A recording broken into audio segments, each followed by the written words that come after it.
galing, ayos, mas blessed na bata kaysa sa akin. Diba?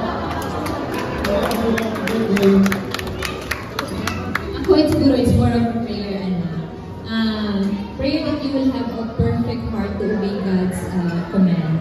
Ayoko na pag dumating ka ng 30, 40, 50 ka as you look back your life. Ayoko anak na meron kang i-regret na sana hindi ko ginawa yun, sana hindi ko ginawa yun. Yun, maiiwasan mo lang yung regret when you obey God's command. Kasi lahat nagbabago.